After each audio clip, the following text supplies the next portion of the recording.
Thank you, guys. Thank you. Hi, my name is Detroit, and this is the first Comic-Con Bangor has had. And I'm having a great time. I'm having such a nice time here, but it's freaking cold. I mean, when I came over here, I was 6'5". The cold shrunk me. It's cold, man. I don't know how you live here. I know people can't see me, but what I'm going to do is...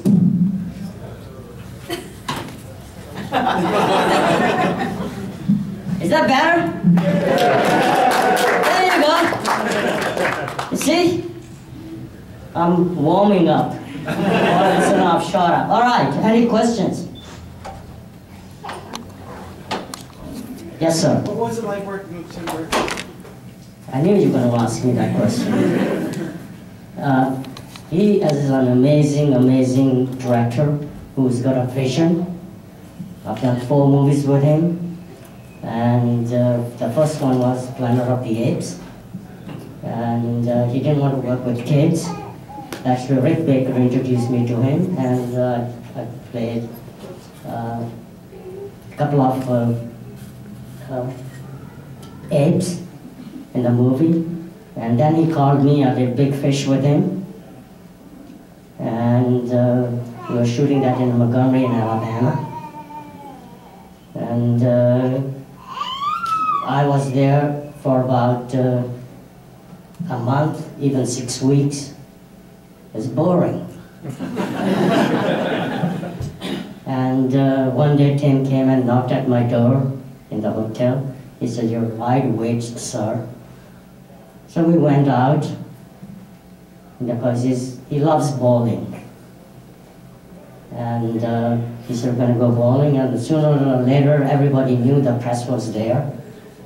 And we had to go and do the bowling once we done that. And next morning he came and he asked me, he said, "What did you do last night?" I said, "I went to a club called Celebrations." He said, "You mean Desperations?"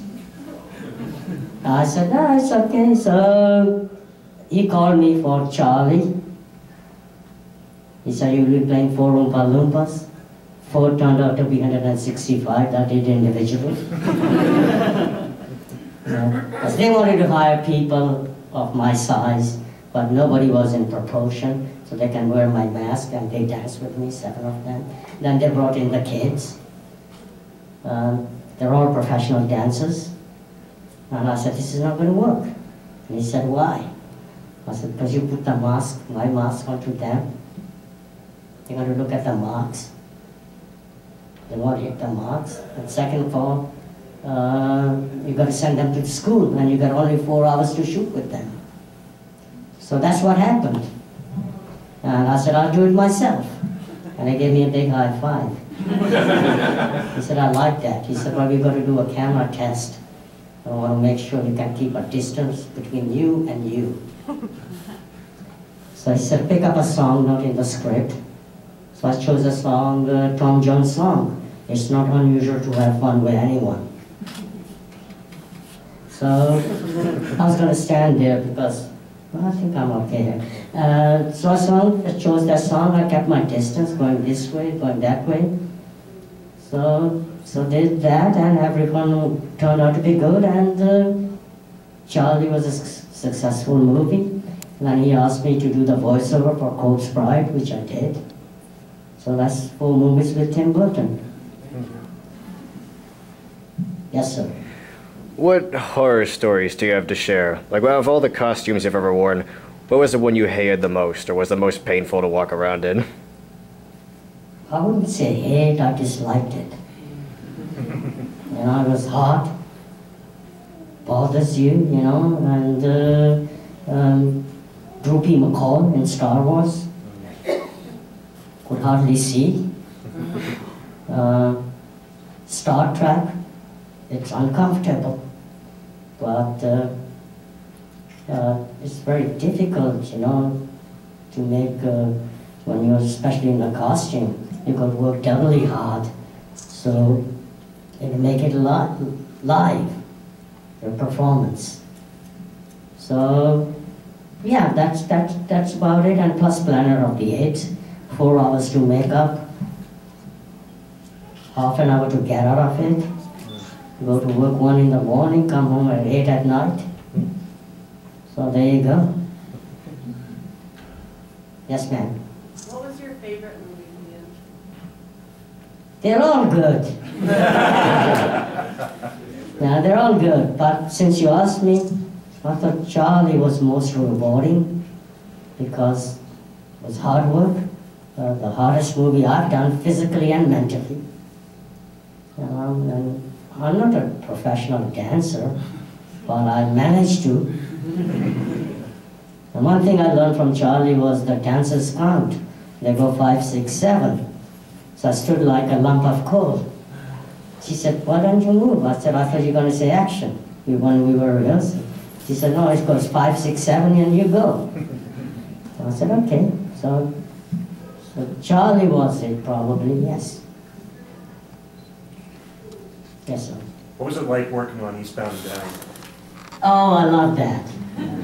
I know there's no kids here, I mustn't curse because this is something that I brought to the show and made it happen, you know, because made that character like, how can I describe, like, you know, when Danny McBride, who plays Kenny Powers, said to me, you're the best sidekick I've ever had. So I did the line for him, I'm nobody's kid or guy's kid, you know. So I know there's a kid over there, I mustn't use this 4-letter word, so that's, yeah. Yes, sir. How did you become interested in acting? Ah, yes. How did I become? Because my dad wanted to be an accountant. I was born in Africa. My parents were from India, Nairobi, Kenya. So he sent me when I was 16 years old to London for further education. So he said, go and study accountancy. You can come and look, you know, then you can be an accountant. The business that he ran with 300 people working. I said, wow, okay. So I went to London, off I go. And I was studying accountancy. I kept failing in taxation. Once I passed taxation, taxes, I was failing in company law. In accountancy, you got to pass everything in one sitting. So I gave up that, and he didn't like that. And I joined the drama school. 3 months later, I quit that. And he was angry with me. He said, what am I going to do with you? I said, I'm going to be a comedian. He said, you're a joke. So that's how I started. You know, that's how I started. My first feature was Pink Panther Strikes Again. But I did stand up for 3-4 years. Would I do that again? No. You know why? Because I have to stand up on the chairs so that people can see me fine. But it's all good.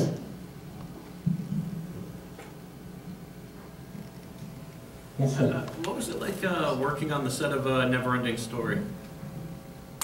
Yes, I tell you, that was in Munich, in Germany, Wolfgang Petersen movie, and at that time, technically, the movie industry wasn't what it is now, and they have this go-kart underneath a snail, which I had to sit on the snail and nothing to hang on to. And somebody else was controlling, and I fell 3-4 times because the go-kart just went. So that's what it was working like, falling off the snail.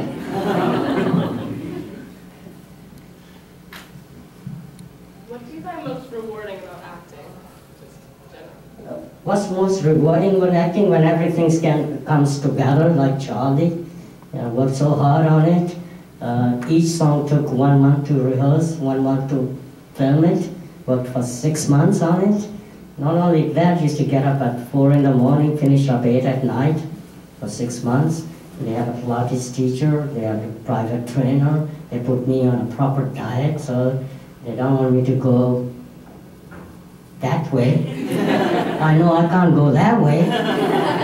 And I don't want to do commercials for Michelin tires. That's what they were concerned. So that was most rewarding to do Charlie. In the end, it all worked out, and it was pretty rewarding.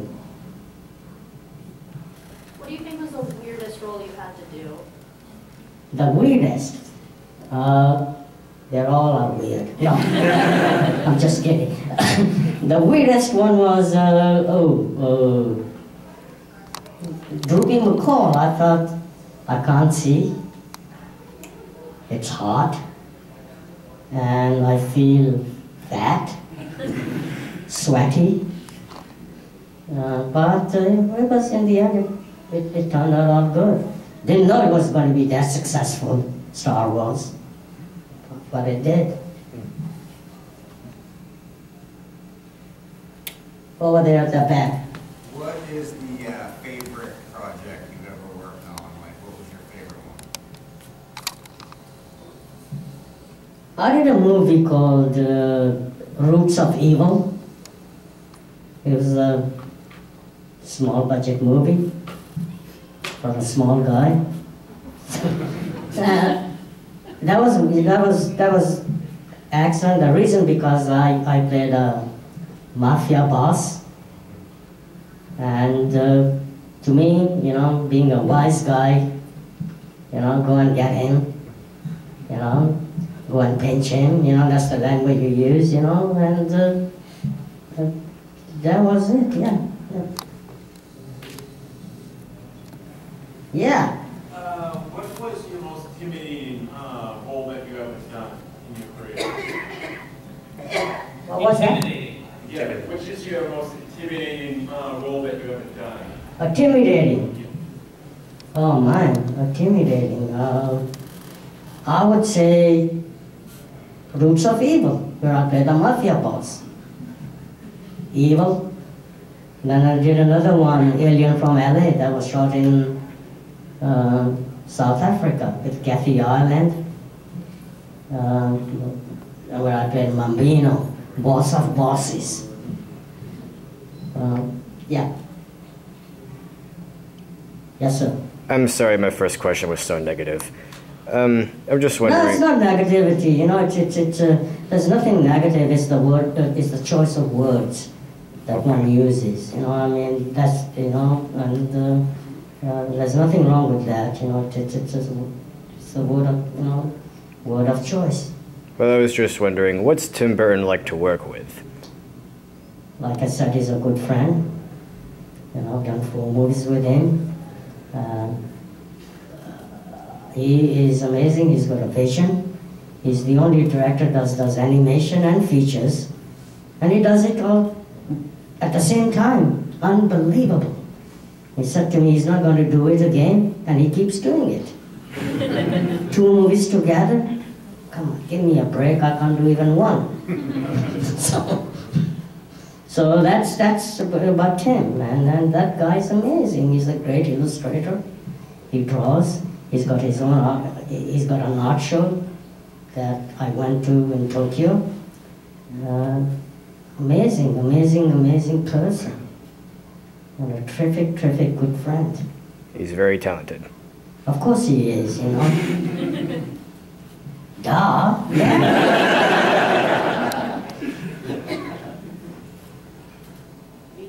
Yeah, sure, you raise your hand first, and then I'll come to you with the thing. Is there anything that you turned down a role or just something they wanted you to do that you were like, no, I'm not doing that? Or did you just go for it and just do everything, no matter how crazy? I can't recall I've turned anything down, because Ron Moody, who played Fagin, and Oliver used to say to me, never turn work down. Did you have fun working with Johnny Depp? Yes, of course I did. You know, I always had fun working out with Johnny, with everyone. But Johnny's amazing, you know, I mean, he's a truly talented actor, an amazing person and a good friend. Yeah. Who would you say is was your favorite person to work with, or one of those strong relationships you've had with in your career? Aside from Tim Burton? Tim Burton, of course. So, apart from Tim Burton, who did I? J.J. Abrams. Done 2 Star Trek, almost as Star Wars. We're doing another Star Trek, but he's not going to be directing. I mustn't say anything about the 3rd one because I've signed NDA. It's a non-disclosure, but I'm not allowed to talk about that. But yeah, JJ is absolutely amazing. Another talented writer, director, producer, and amazing. Going on about the Star Trek a little bit, what was it like sort of doing a character that was an addition to the Star Trek universe? I mean, your character in Star Trek wasn't in the original Star Trek, so it's a... Yes, this is something that they created for me, and they were looking for me. I'm glad they did. I had lines in the first one, and JJ said, "Oh, we've taken all your lines off." I said, he said, "I hope you don't mind." I said, "It doesn't matter to me." He said, he spoke to Spielberg, and Spielberg said he doesn't look nice talking. And so it's amazing, and you know, to portray somebody in the costume, you got to work doubly hard. You know, to make it live. So, did I answer your question? Yeah. Thank you. Are you going to be in the new Star Wars movie? No. Well, they already finished that. It's going to be coming out in December. One thing is, I've never asked anybody, "Hey, can you give me work?" I've never done that. I never will do that. If they ask me to do another one, why not? Sure. Yes. Do you have a dream role that you would love to play? Something that if they remade a movie, or if they, you know, took a book that you loved as a kid and made it into a movie, you'd love to play a specific part? Yes, I'll tell you what. I'd love to play a villain in James Bond. I'd give him a good run.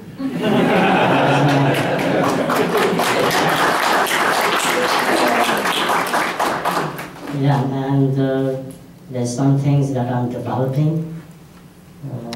Hope it'll happen. I want to play a genie that makes people's dreams come true, but it's a bad genie. It's called Bad Genie. Because he's left, center, and right. Well, that's kind of genie that I want to play. I want to make it exciting. I don't want to be, you know, as this genie is, you know. I mustn't talk about that because it's still in development. I think we're going to do a pilot pretty soon.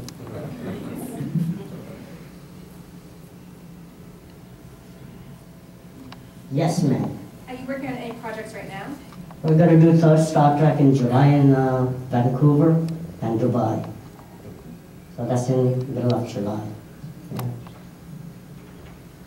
What character have you felt most are connected to or identified the strongest with? I think it was Charlie that, you know, thanks to Tim Burton.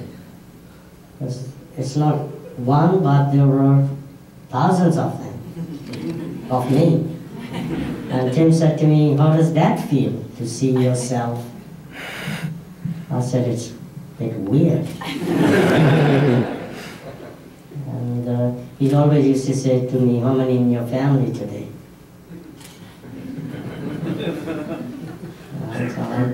I said 21 in the first song, 22 in the second, and so on and so forth. I've forgotten how many in the 3rd or 4th. Yo. Yeah, first off, I want to just mention my manager at the work said you're one of the most hardest worker actor in the business. And saying that, do you have any most memorable story that a funny story that you have that you remember going out to a party or something? Thank you for that. Thank you for your question. You're too kind. Okay, I'd work hard. We all do that. The funniest thing was one of my first feature with Pink Panther Strikes Again with Peter Sellers. And he said to me, "Come over here." I said, "I went." He said, "We're going to stick you in this garbage can." He said, "What's going to happen is I'm going to come around. Instead of me sticking up your head, you come up first. I said, no, this is my first feature. I mean, I can't do that to Blake Edwards. He's going to fire me. And he said, no, if you go, I'll go with you. I said, okay. So he said, only 2 people are going to know, the camera operator and the first lady. I said, okay. So they stuck me into this garbage can. I was there for like almost 20 minutes. And I said, what's happening? And he kept talking to me, kept talking to me, and people think he was freaking going nuts because they were talking to him and they were going, hey, why are you talking? He said, I'm rehearsing my lines, because he was talking to me. And I kept telling him, this is getting, and then he started to tell people to hurry up, so that's, and when we started filming, he comes around, comes up, my head comes up, and they printed that, and Blake Edwards was right on the floor. They were laughing so hard. And he said, I wish I could use this, but they didn't. But he printed anyway. Yes, young man? I want to make the chocolate. Am I going to do what? Make the chocolate. Chocolate. His favorite. I'm going to make the chocolate. How are you going to make it? How do I make it? Well, you just need the experiments of the paper. Experiments of the paper, okay. Well, I thought you said to me, how do I make a chocolate? Well, just put it in a chocolate thing and then you take it out for a second.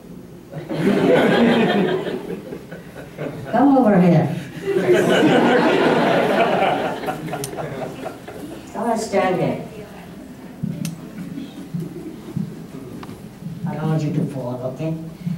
All right. Ask the questions. Well, first you need the chocolate and then you put it on the chocolate thing and then you just need to dry up and then you just put Hershey on the chocolate and then after that you just do it and then bam, you got the chocolate. That's good.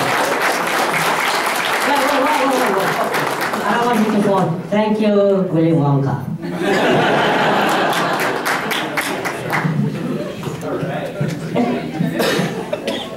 All right.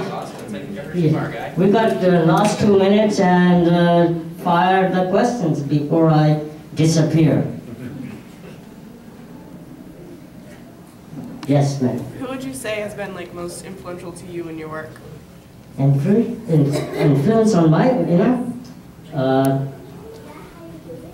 my family, and they're so proud that, when I started it, they didn't know that I would be successful, but, they supported me through thick and thin, and I'm so glad they did. I'm so happy, and I love them. I love my family dearly. We're a very close family. And they're the ones, yes, my family, and my friends, of course. And especially my brothers and sisters. They're amazing. Yeah. What advice do you have for people who want to pursue in acting? The only one, who want to advise anyone, what I can say is follow your dreams, follow your passion. If you've got a determination, if you've got a will, there's a way. That's what my dad used to say to me. Where there's a will, there's a way. And he used to say to me, be nice, you got nothing to lose. And that's me, but if you got that desire, if you got that passion, not only in acting, in other jobs too. And it is, mind plays great games with you. You got to, mind is something that if you can control what you want to, think positive, be nice, be gracious. That's what it is. Why be nasty when you can be good to everyone, in my opinion. That's my opinion. I think life is wonderful. People are amazing. So all of you are true. God bless each and every one of you. And thank you for having me. Thank you. Thank you.